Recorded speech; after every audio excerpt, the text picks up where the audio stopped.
Бір диқан тұқым себуге шықты. Тұқым шашқан кезде дәннің кейбіреуі жол бойына түсіп тапталып қалды.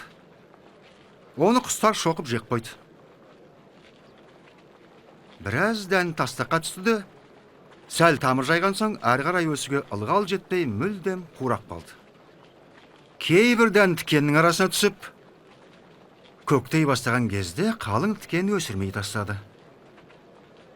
Бірақ құнарлы жерге түскендері жайқалып өсіп көп түйін салды.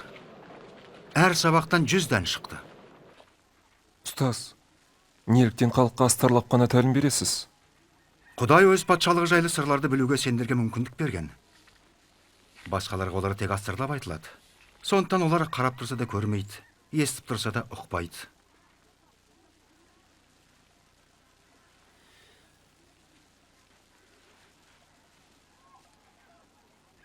Әңгіменің мәнісі мынандай.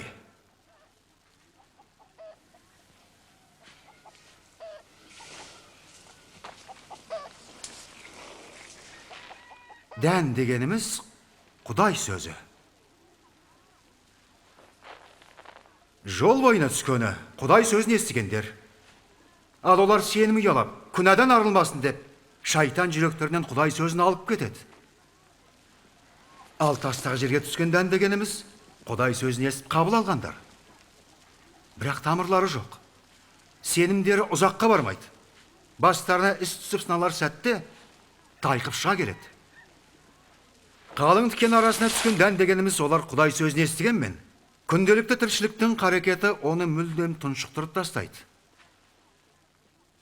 Демек одан өнім де болмайды.